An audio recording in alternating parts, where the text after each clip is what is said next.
of the world's most famous resorts in the Alps in Austria. And Elisabeth, maybe you would like to introduce yourself. Yeah. Hello, it's a pleasure for me to be here and to talk about our family business here with you and about a little bit about my person. Yeah. I'm a member of the Hauser family. The Stangelwirt is family-owned. It's a family-owned hotel in the Tyrolean Alps. And my part of the family here at the Stangelwirt is I'm the director of the Human Resource Department, Finance and Administration. So everything which is in the back of house, I'm responsible for. Okay, great to know. Okay, and a little bit of Stangelwirt. I mean, there's a huge history in the past and also for the future. And how many employees you have? Actually, we now have over 300 people working for the Stangelwirt. The Stangelwirt has a very old tradition. In fact, the Stangelwirt is over 400 years old. So the tradition, it all started with a traditional inn. So we are like next to a main street between Innsbruck and Salzburg. So perfectly located for a traditional inn, and it still exists. So everyone who wants to visit us just for a nice Austrian meal is welcomed. And over the years, it developed to an international hotel, and through my father, he is the owner, and he built everything up. So within 50 years, he built the Stangelwirt from a traditional inn with 8 rooms up to wellness and sport resort with 170 rooms. Wow. So now we have 300 people working for us. We are very proud of that. We are a hotel which is open 365 days a year.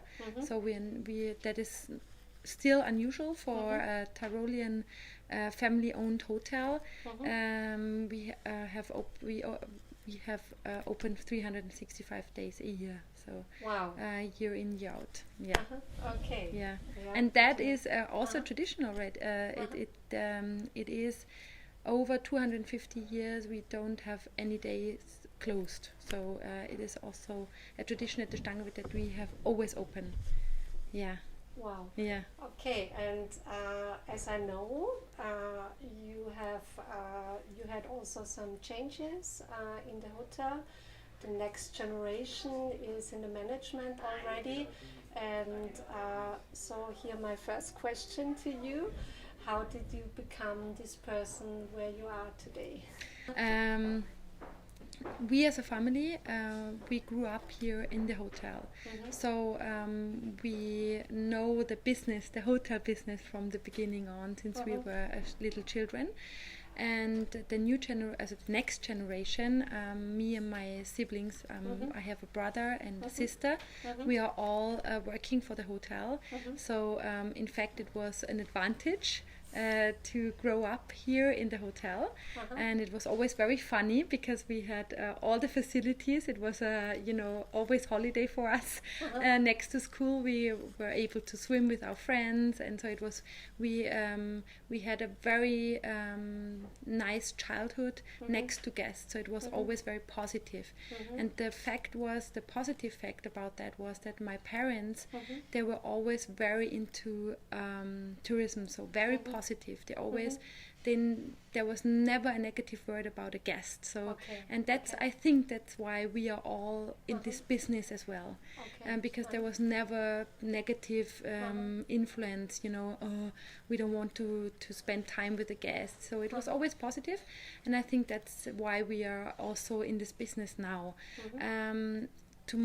So now we are, as I said, I am responsible for human resource, finance and administration, and my sister, she is responsible for marketing, PR, our shopping area. We have also a big shopping area, and the spa resort, and the spa is also very generous, and we are very into spa as well, so she's responsible for that as well. And my brother, in fact, is responsible for our bio farm, because we have a organic farm, and with 24 cows, so he's responsible for that and also for the gastronomy. To my personal career, in the beginning, when I was a young girl, I was not very interested to come back in the hotel industry. In fact, I wanted to be a veterinarian because we have so many animals in our hotel as well, because we are an organic farm, so we have cows and cats and horses, and I was very into animals, so I wanted to be a vet, and I wanted to open up, a veterinary clinic here at the Stangelwirt, which would be great for today because we have so many animals still. And but when I got older, so in my late so when I was between 18 and 20, I was more and more into management. So I switched, and I went to the management center in Innsbruck. And after my A-levels, I started to study at the management center Innsbruck tourism industry, because I was more and more interested in human resources as well. So that's why I studied at the management center, and afterwards I wanted to go somewhere else because it's so important to get experience and to somewhere else, not only from your own from the own hotel. And that's why I went to Switzerland, and I started to work at the Marriott, because I wanted to do something totally different, get experience from the hotel chains, from the big hotel chains. So that's why I started with Marriott, and then I switched to Hyatt, and they have great training programs, and I did that, and that's great for today, for my work for today. And in the end, I worked for Swiss Deluxe Hotels, and my father asked me, are you ready to come home, or do you want to do that? And that was very nice. It was no force at all. It was really for him it was also important that it is from your own will, you want to do it on your own. And then I was thinking, it's a great opportunity, so I decided to come home. And then I started as an assistant in the administration. So I also did the normal way up, and for me it was very important because it was in the Tyrolean Alps, in the leisure travel hotel industry. Human resource is so much behind the big American chains like Marriott and Hyatt. It was so far away from when I came back. And that was my chance to develop from the total ground. I mean, my father, he is a very visionary. He's a visionary, and he knows so much about human resource without studying, without experiencing it somewhere else, because he was just at the Stangelwirt. But to build that up, the management, human resource management, from the beginning was really something special for me and a great opportunity. Huge chance as well. It was a really great chance, and it is my dream job because I can do whatever I want. I can put in my ideas. I mean, you need a lot of patience, you need a lot of sensibility with people who were working here for over 20 years. They are not used to new management strategies at all, and that was something special for me too, to learn how to involve new strategies, and also as a young person to be patient and to give people the chance to grow with you, and not from top down but from bottom up, to do it as a team. Wow, great. So where do you see the biggest differences, how female lead in comparison to male leaders? What do you think? I think the main thing about female leadership is that they are more with the that we are so much more into emotions. So that is a big advantage of female leadership, but it's also sometimes we should put our emotions beside, and that's how we can learn from each other. I mean, male leadership, they are very strong, they know what they want, they are sometimes more efficient in their way how they do it. But it's very good to put in the sensibility. And the biggest difference is that we should the female leaders should more, they should negotiate better. Okay. That's what we should learn.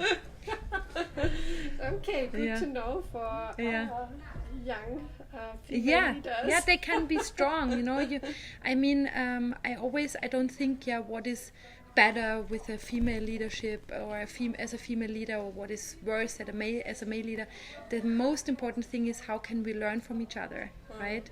And the fact is, why are male leaders so successful? Like, why were they so successful? That's what I am thinking all the time. And what can I improve with myself? Because you never stop learning, you never stop develop yourself. I mean, it's a never-ending journey. And what I can learn from male leaders is that they stand, you know, they have like such a power in what they want. And it's great to have this development like today, that we can also do that as female leaders. Because in the past there was no possibility at all. And now we have a voice, and now we can like stand up and be strong, and that's great. Yeah, that's good to know. What would you tell young female leaders to inspire them and also to encourage them on their career path? So what I learned is I had sometimes really bad former chefs. So and that's what in this situation I was sometimes devastated. What my development will be with bad chefs, and the thing is. What I want to tell female leaders, you know, stay strong and think about what you want. So if you stay strong, and if you follow your way, you can reach everything you want. And that's you hear that so often, but it's really true. And it is so. You know, when I look back to my former chefs, it was so important to have not only the perfect situation, because you really learn from also bad and it's from bad situations. There are chances, and you develop enormously from that. Yeah. So you think there's a big growth in it? Yeah, totally. To failure and to stand up and to do it better, exactly, or to find your own way how to handle situations. Exactly. Yeah. Okay. Having your personal career in mind, what is the biggest learning you would like to share? That was a big learning in my personal career, to not to give up when you have like bad situations with clients, guests, or former chefs. Just be patient and stay positive and do what you love, and just don't give up. Like, because nowadays we have so many opportunities, and for young people it is so hard to decide what to do, because the world is open and you have tons of decisions. And the nice thing about tourism is that you have opportunities worldwide. So it is not only what to do in your industry, but where. You know, that is really difficult. You know, and the nice thing is that we have the opportunity, and but you have to really decide, okay, what is important for me and what do I want to do, and just start somewhere and don't give up too quickly. You know, just try to stay focused for a period of time, because it is so easy to switch, and but afterwards I think it gets worse and worse. So maybe the better thing is to try something out and to stay in there, like for maybe half a year, maybe a year, to really see what the job is, what is it like to work there, you know. After a few months it is very hard to see if it's nice or not.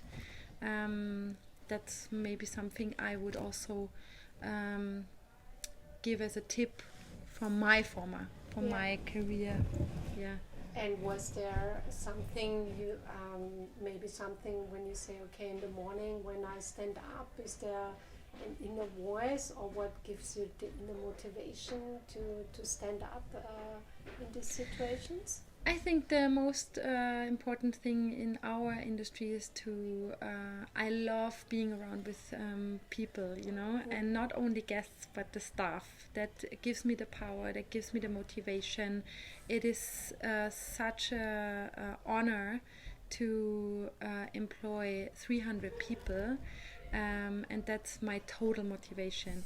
And moreover, I mean, this place is it has so much power, and I love it. Where you know, to work here, I really it is really my home, and but it's the best place to work, really, for me.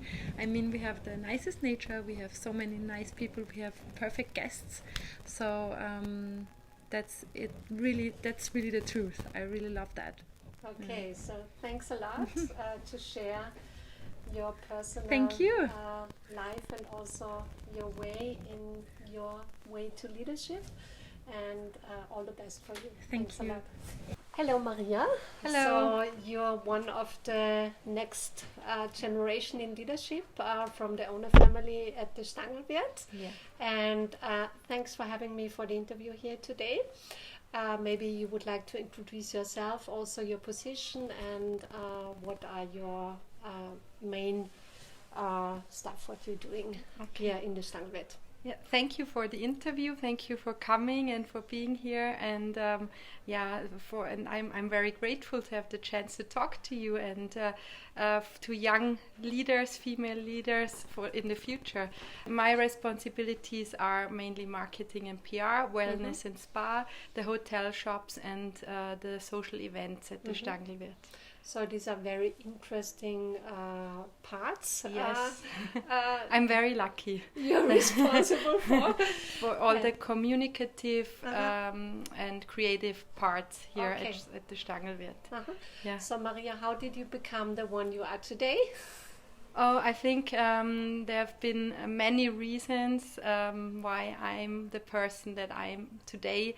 But I would say spontaneously that it's mainly, or it has mainly the backdrops have made me the person I am. Okay. Not because it's so negative to have backdrops. Actually, it's positive if you look back, because whenever you find yourself in front of an obstacle, in front of something that is not going that smooth, you have to confront yourself with yourself, and you have to learn about yourself, and you grow, and it's always about what you make of this situation.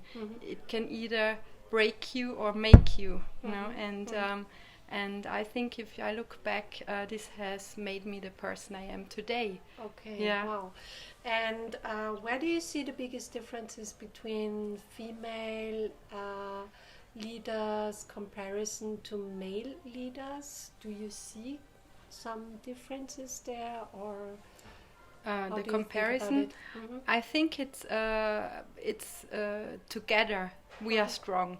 I think if you are looking into one extreme or the other, it's not good. I think we need male leaders and female leaders, and I think the female leaders have the quality of multitasking, of course, because we are born to raise a family, mainly I think in our natural talent, and to raise a family, whoever already has children or knows what their mothers are doing in the family. It's a lot of organizational talent to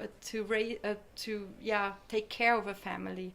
So I think that is a natural talent given by God. I think that we women have naturally, and also these soft skills, understanding each other better, reading between the lines. Having also this empathic way of leading, and the male leaders are more like, you know, they're right there, they are to the point, they are much better, I think, at negotiating. I think we can learn a lot from them also about negotiating. Okay. I think it's also a self-made problem that women are not paid the same wages as men, because we didn't learn how to negotiate. We have to learn that, you know. And so I think we can learn a lot by watching male leaders, and they can learn a lot from us. And I think together we are strong. Especially, I think you're a role model also for women. They bring both in their life, family also, and also to have a management position. Sometimes it isn't easy to do that. I know it from my own history. But maybe you can also give some advices to female leaders, how they can handle that on a good way. I think you always have to listen to your gut. That's what I've done. Actually, this would also be a second answer to your first question. What has made me the person I am today? I always listen to my stomach, my gut, and this told me also a couple of years ago to go far away, to go to Australia, go to the States. And I studied there and I worked there in the hotel industry. And I think that was very, very important for me to be there all by myself, to develop a self-esteem also, I think. And that's very important in a management role. And I think that has prepared me a lot also for the position in our family business, because you also find yourself in a situation where you are watched from all the guests and by all the employees that are, you know you when you were little, and then all of a sudden you have to manage them. So they really test you, you know, if you're hardworking and if you really have the knowledge, and so you have to have a lot of self-confidence, and I think that I got from my time abroad. I mean, if your stomach feeling, if your inner gut tells you you're not the person that wants to go away, then that's fine too. But if your heart and soul tell you to go and do it, then you have to do it, and you have to take the risk also, and you have to take a chance, because it's it always led me into the right direction if I listen to my inner gut feeling in my heart and my soul. And that's what I can give as an advice to all of the young women. And that's great. You should never be afraid of taking a chance and taking a risk. If you feel it, then you should do it.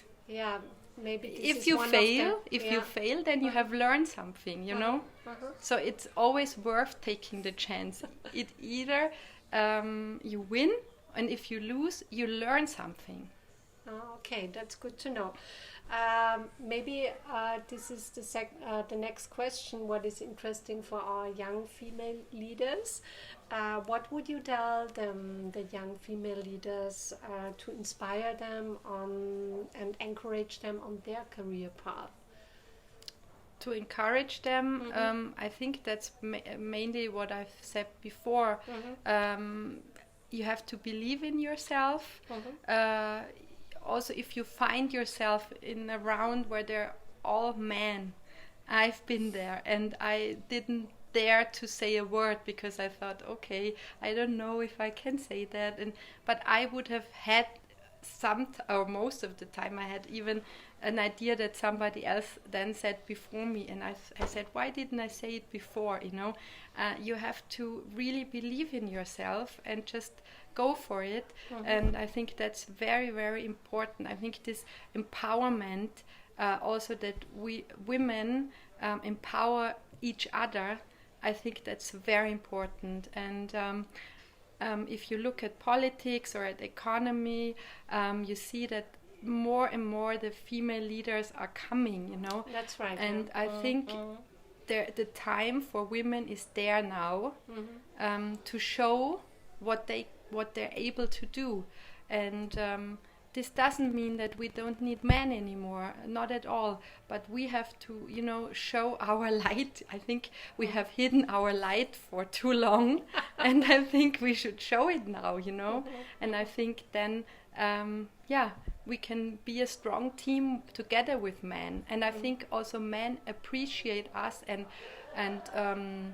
recognize us more when we show our strength and what we can do.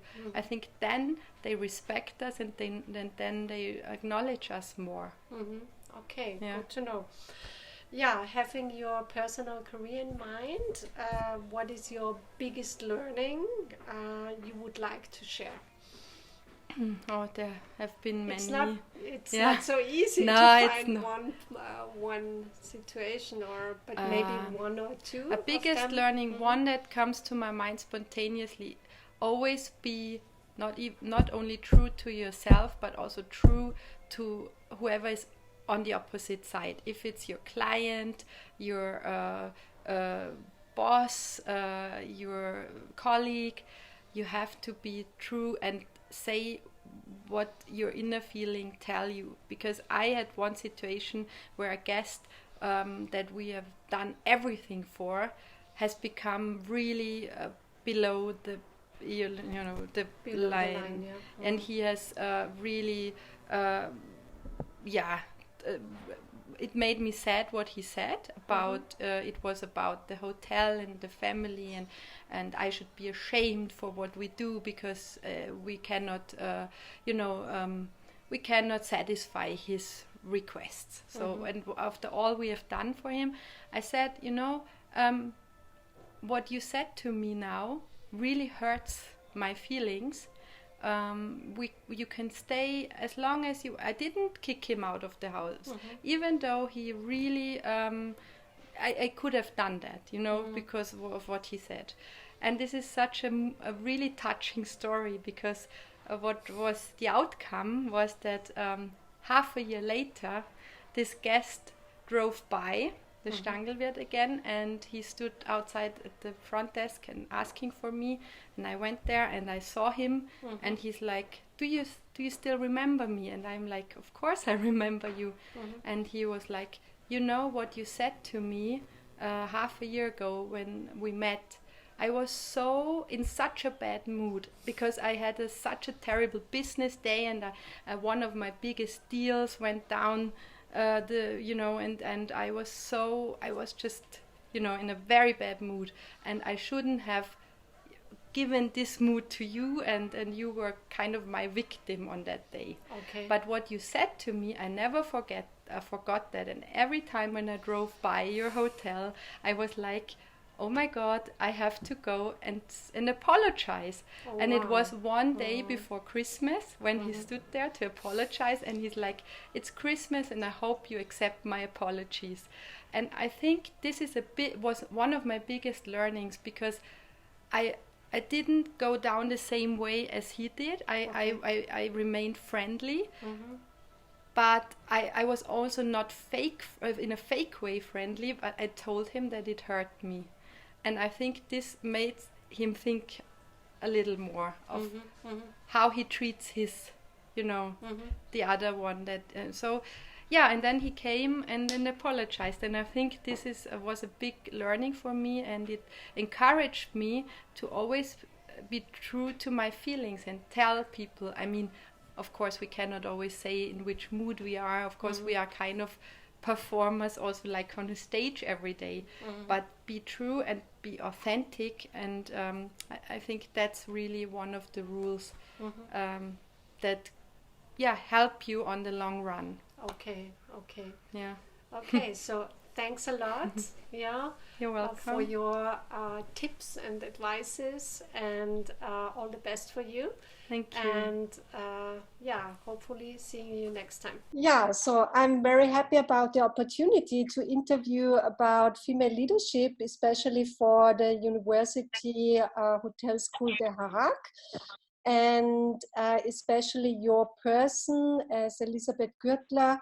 I mean, the Hotel Sacher has a great historical record, and as an owner, you led it significantly into the 21st century, as we know, and which is already being managed by the next generation. So yes, well, I retired in 2015. Okay. But now it's already, almost 4 years ago. Okay. And that's quite a long time. But nevertheless, I still feel very much connected with the hotel. Okay, but as I know, you are now fully dedicated to the leadership of your house in Seefeld at the 5-star luxury hotel, Spa Hotel Astoria. Well, right? Yes, you're completely right, because, I didn't feel that old to retire completely when I was 65. So I thought I have to continue and start a new project.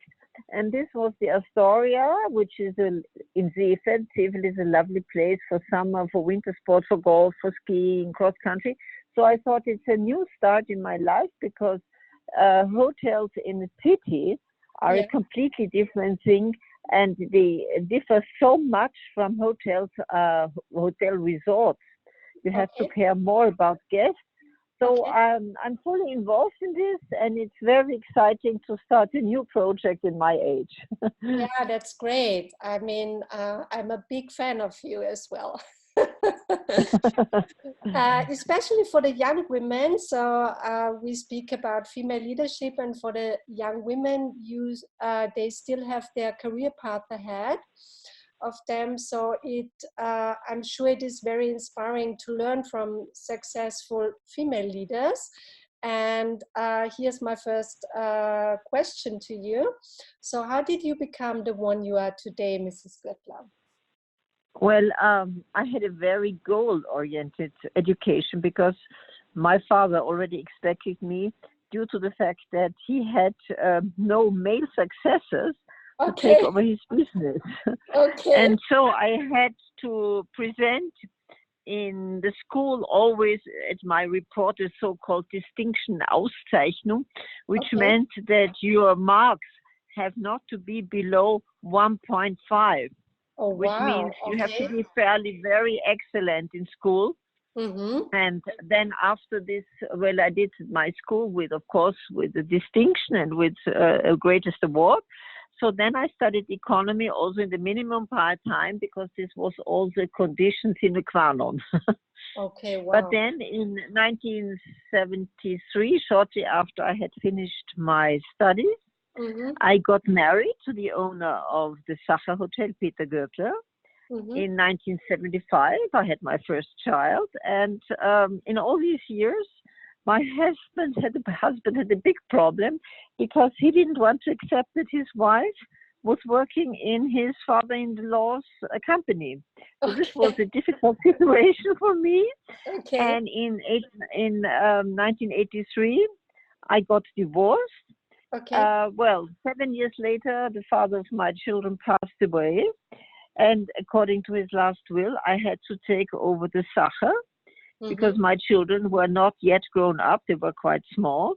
And this was a start for getting offered a big number of chances, and the beginning of getting more and more well-known in the public. Okay, wow. Okay. So especially when you say, I mean, this was a, very challenging time, maybe as well. And what do you say? What are what are the biggest differences how female lead in comparison to male leaders? What do you think? Well, I'm strictly against defining special female leadership because I think females are as different as male leaders are, and Okay. every leader has to be authentic and has to decide for his own personality, because otherwise, it's the whole feeling that you can spread is not the right one. And Okay. you find out quite soon what management style suits best to your personality Yeah. and what matches your character and your strengths. Okay. And sometimes the style of leadership changes during your life according to the experience you make during your career. So I don't think you always stick to the same management style, but I'm strictly against defining this is male and this is female leadership. Okay, thank you. And what would you tell young female leaders to inspire them and to encourage them for their own career path? Well, I think the most important thing is you have to believe in your abilities. Okay. You have to define what are your strengths and to find out, but also define your weaknesses, because you have to find the right people to compensate your weaknesses. If you don't know what you are not good at and you think you know everything, I think that's a big mistake. Okay. But you have to go forward and make use of all the chances you get as a woman. And as there is always the chance, they said, well, we need to have a woman on our board. So this is a big chance for women, and you should make use of this and be really self-conscious. You have to have self-conscious and be self-assured that you are able to do it. You have to be ambitious, somehow restless. And I think very important is the amount of energy you show, because if you have energy, you're able to reach your goals. I'm also convinced that for every problem, there is a solution. But of course, sometimes it's hard to find it. But if you are willing to find a solution, you will find it. Nevertheless, sometimes I was working very, very hard. I forgot about myself, and I know we have to find also the time to regenerate sometimes in order to define a situation, to see it from a bigger distance, because then it's more, you're not so much involved and you see the bigger aspect then, Okay, I see. Okay, and having your personal career in mind, what is the biggest learning you would like to share with all the young studying women? I think the most important thing is one should be aware of what one is able to do, but one should be realistic, which means you always have to realize when a certain time is over. And this might be because the surrounding has changed, because the business model has changed, the goals within a company have changed. Because maybe also that you are not anymore the one you can identify with if you follow these goals. Or sometimes what happened to me also that you feel that you have to become maybe too old to meet the expectations for this job. For example, now you have to be really an expert in digitalization, in digital business. And I lived all my life without digital business. I tried very hard to get along with it, but I'm not the leader for this anymore. And then you have to be realistic and know that everything in life has its certain time. And sometimes time is ready for a change. Okay. And I think this is a very, very necessary feeling you should have, because otherwise you were successful. They will say, well, there she's still doing this job, but she's not anymore able to, and she can't retire anymore. So I think that's a very important matter, you know. Okay. And how you're doing this right now in the Astoria? I mean, so you have a part. Well, I'm aware that the Sache, of course, is a by bigger business than the Sache is. It's not only one hotel, you know. It's a cake production is a hotel in Salzburg. There are a lot of we are shareholders in many other companies. So I said that's the time now to give children the chance to get involved into this. And I said a little resort hotel with only 85 rooms is not that demanding, and the abilities I don't have in digital business, I try to replace with an agency. So they should be involved in all the decisions that have to be taken in digital business. Okay. Okay, so thank you very much for your time, especially to encourage young women to find their own way in leading organizations on our planet Earth. And well, I think tourism is an exciting business, and I'm very grateful that I had the chance in my life to be involved into this. That's great to hear. Thanks a lot. Thank you. Thank you very much, Mrs. Lohninger. Well, let's start. So I'm also very happy to have the opportunity to talk with you about it, especially also for female leadership. And as I just know from Jana, you're a manager at the Expedia Group. Yeah, correct. And as I saw, there are a lot of different company and brands in your company as well, and you're responsible for all the training delivery, yeah, yes, and the LPS learning, as I heard. Correct. Yes, you've done your homework. That's absolutely it. And especially, I mean, for the young women, they still have their career path ahead of them. I think it's also inspiring for them to hear from female leaders. They are already successful in their business. And so I come to my first question. So how do you become the one you are today?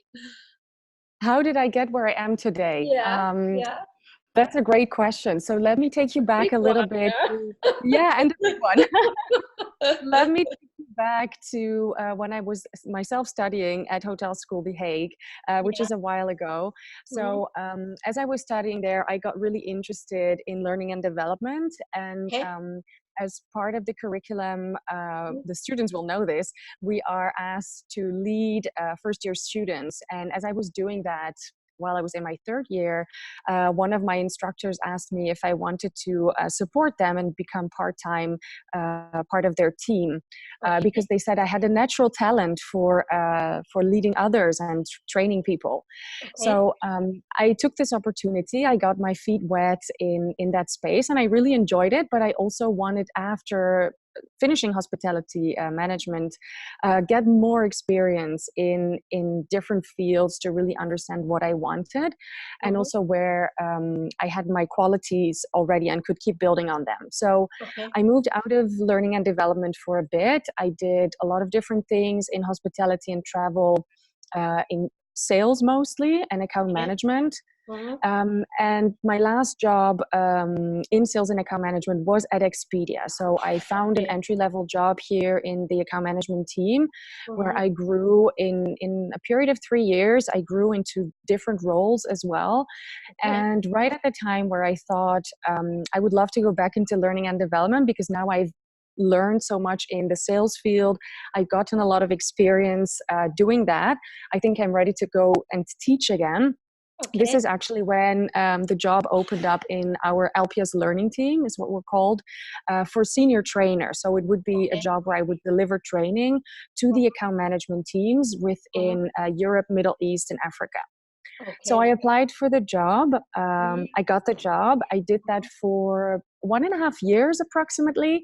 And this is when my leadership decided to do a bit of an org change, and they opened up a manager role, which had never been there in the past. Okay. So I wasn't really yet looking for another move, but I had just read this article where women often don't apply for a job because they don't meet all the qualifications, and men actually apply for jobs when they meet about half of the qualifications. And I thought, you know what, I might not be ready on paper, but I don't want to be this woman who holds herself back and doesn't even try.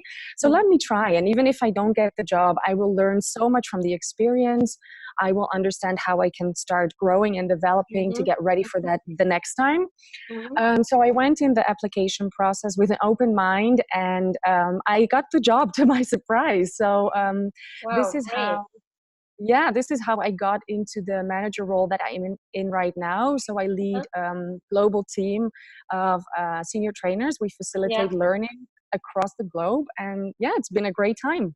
Okay, as you just talked about it before, have you heard about the Paula Prinzip? Because this is that what you just have spoken about it. There's a professor in, I don't know actually if he comes from Sweden or from Germany, and he worked on that. Yeah, and he describes this this part. Yeah, because that very often, especially females don't apply to a job, and especially men do that with more or less competence. Absolutely. I didn't know that that was the person who actually researched this, but I had read about it, and I just thought, it's not going to be me. I'm going to give it a try. Yeah, funny. So good to hear. Yeah, I think also in your generation, I think there's a change right now. Yeah, also in this part of thinking and minds as well. Yeah, but maybe let me ask you also the question: do you see some differences between female leaders? Especially to male, comparison to male leaders? Do you think there are differences? Oh, that's a tough question. What is your what have you seen in the past maybe, or on the way where you got this where you are right now? With the risk of falling into stereotypes, which I really try to avoid, I know. I think I have seen a great shift, and I've seen things evolve a lot over the past few years in a really positive way. I think when I look at the female leaders I've had in my past, I've been lucky to have very strong female leaders as a role model.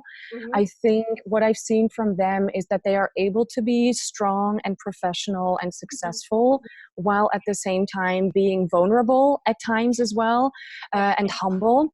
And what I've noticed in the past few years is that men are starting to see that behavior, and they are starting to mirror that as well. So also being a little more vulnerable and humble, and understanding that that's not a bad thing to do and not bad behavior to demonstrate, but it actually makes you more human, and helps you build relationships and trust with your team and across the organization. So I wouldn't want to say it's a big difference, but I think that's one of the things I've seen actually grow more on the same level over the past few years, that I think is very, very exciting, and going against the stereotypes of the differences between men and women. I can imagine. I mean, I have the same examples seen or saw it in the last time in companies and organizations. Let's come to the next question. Because we just have a little bit, I mean, we don't have so much time in the whole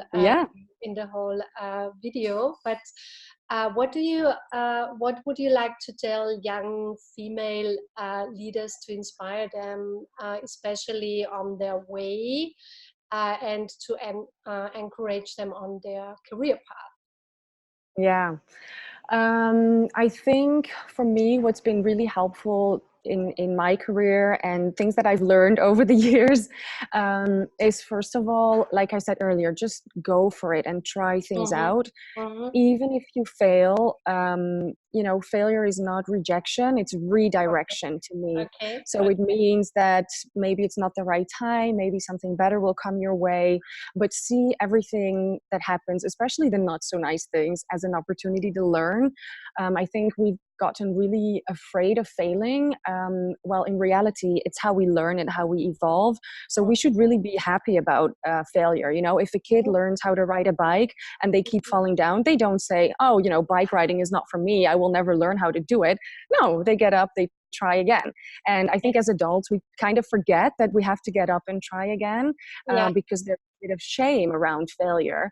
While in reality, some of the most successful people I know, they failed a lot, but the only thing they do differently than non-successful people is they learn from their mistakes and they grow from it. So that would be my advice. Try things, learn from it whenever it fails.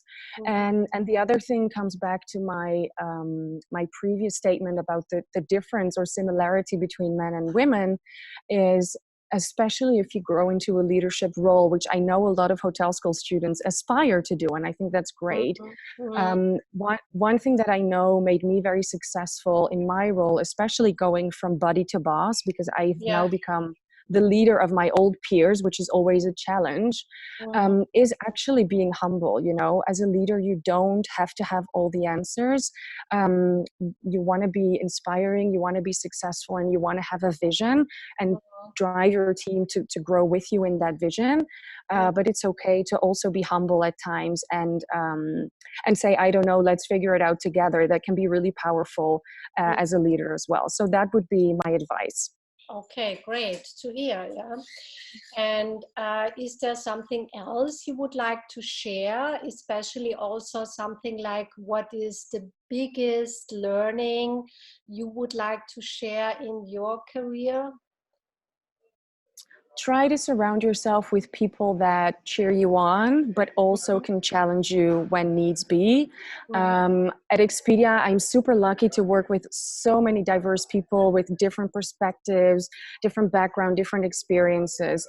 And a lot of those people, they always cheer me on and motivate me to do the best I possibly can.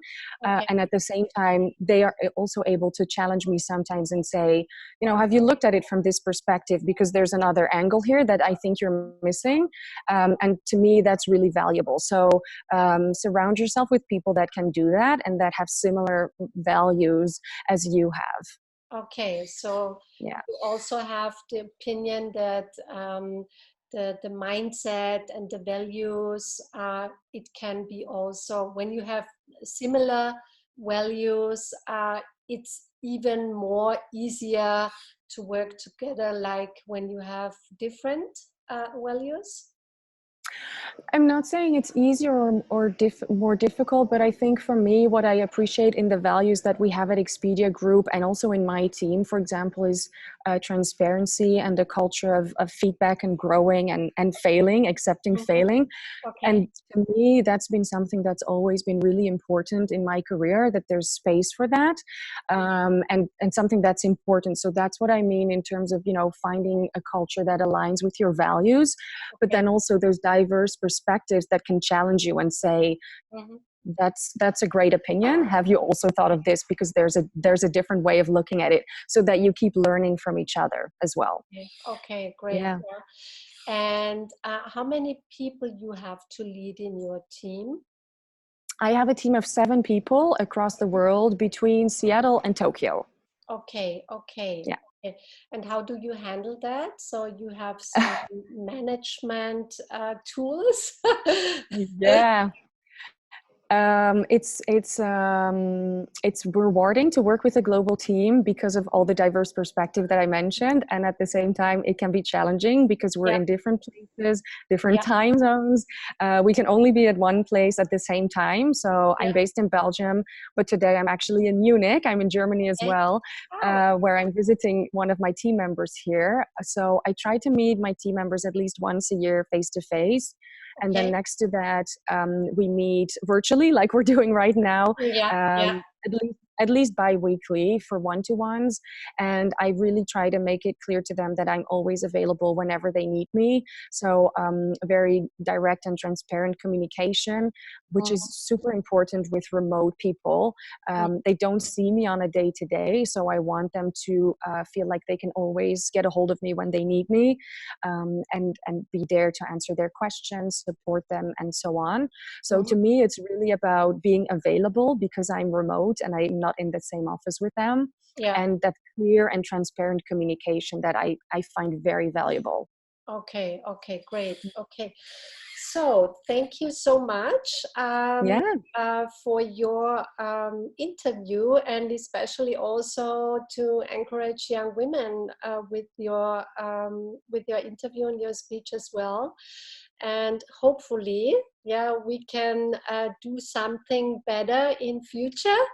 Also in organizations all over the world on our planet Earth. I think we need it in our complex diversity world. Absolutely, we should support each other.